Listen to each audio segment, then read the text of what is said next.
But I don't know, where did you get this research study from? I must see which journal it came from. This came from Jashank's Journal of General Knowledge. Jashank, you need to upgrade your journal.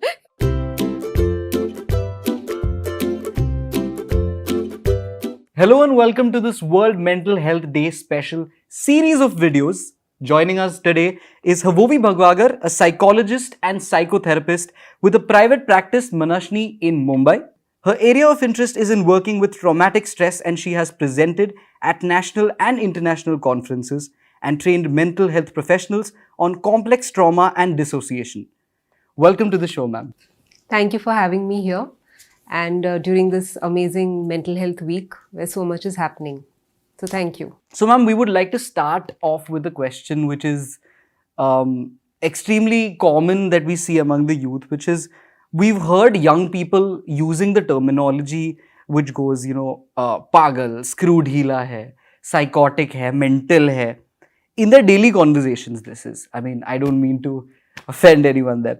How much effect do these questions or these terminologies have on the psyche of students? They do, not just students, I think adults and globally also these are considered very stigmatizing language.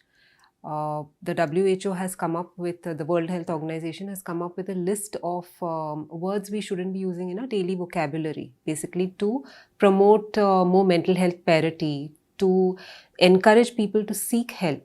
I mean, if you are going to use this kind of language, it naturally discourages anyone from thinking, oh, if I go to a psychologist or a psychiatrist, my friends or my family is going to use this kind of terminology with me then.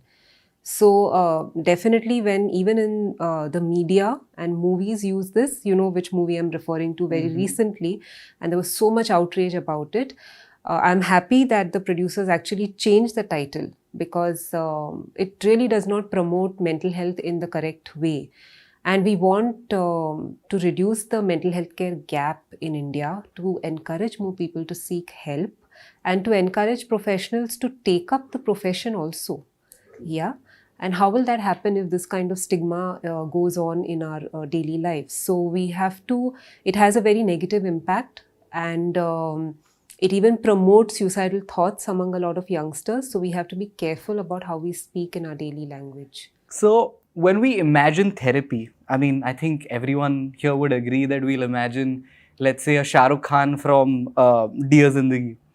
What is therapy like in actual life? Even that is not the best example, because Shah Rukh Khan from Dear Zindagi is, yeah, there's a lot that happens in the therapy room, that's okay, but you don't go on a boat trip with your client. That's true. You don't. I don't. Yeah, so there are boundaries in therapy which we have to adhere to. So I think what was portrayed in that movie is quite similar to maybe the way a therapy office looks and the way a therapy setup looks. That's why I guess it is used as an example. But I think generically speaking, Jashank, I don't think its therapy is portrayed correctly in media, on TV or in Bollywood. Couple of movies that I have seen, the therapist is not even visible. It's just the star talking and the therapist is, just saying something on the side. And most of the time that all the therapist seems to be doing in these portrayals is asking questions, which isn't really what happens in therapy. Neither is the therapist your friend completely or confidant, and neither is this person this stiff professional who's just asking you questions or saying things like, okay, tell me how you're feeling, very cold and Vague. vague Yeah, and right. clinical. Therapy is a relationship. It's where you are developing a bond with another human being, and it also operates in a structure. The person comes sometimes with a mental illness, for example, bipolar disorder, depressive disorder, in which case the therapist is going to be able to evaluate, set goals, pick up a treatment plan, see the symptoms and see how to reduce them. I think much like any other, I would say, process, we can't really describe therapy in words. So, it's quite subjective when it comes to. It is subjective. interactions. It comes in it, but it follows a structure as well. Mhm.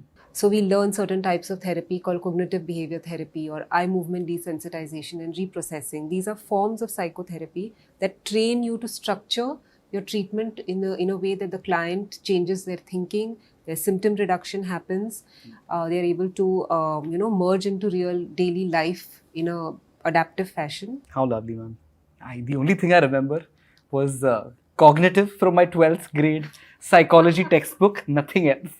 But let's leave it to the professionals, I think. So, ma'am, we're going to play a small game with you, which is called the Mental Health Mythbuster, where there's a bunch of myths about mental health, and we'll be giving them to you. You can tell us if it is a myth or if it's true. Okay. And if it needs a little bit of clarification. 100%. Number one, mental health problems are extremely rare in people who dance 30 minutes a day. Who dance 30 minutes a day? Good God. That means I think all of us, and what about, I think 80% of the world dances, right? May not be 30 minutes a day in some form or the other, and even in the shower. But I don't know, where did you get this research study from? I must see which journal it came from. This came from Jashank's Journal of General Knowledge. Jashank, you need to upgrade your journal. It belongs somewhere in the 1920s. Students with mental health conditions don't live a normal life.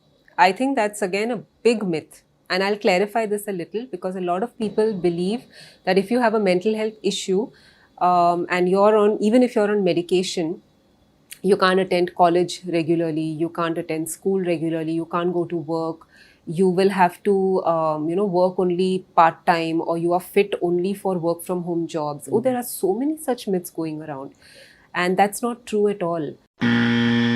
Therapy is for violent and mentally unstable people. Wow. Okay. No, it's not. Therapy is for anyone. And you don't have to have a diagnosable mental health issue to seek therapy. You can seek therapy for adjustment issues. You can seek therapy for a life transition. You can seek therapy for various problems which don't really fall under the domain of mental illness. So anyone can seek therapy. Mental health problems are genetic. Good question. There is a lot of nature-nurture debate that has gone on for years. That is a mental health issue because we are born with it, or because someone in our family has it, or is this something we develop along the way? There's no clear-cut answer to that. There are lots of research studies which say that people may be predisposed genetically to some conditions, but their life events or life circumstances also provide fertile ground for then that particular illness sort of coming up or showing up in symptoms.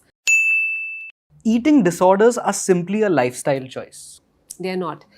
Similarly, a lot of people feel that substances and alcoholism is a lifestyle choice. It's not. You don't just decide, oh, mujhe aaj alcoholic banna hai, and then start swigging. It doesn't work that way. It's a disease. And eating disorder is also a disease.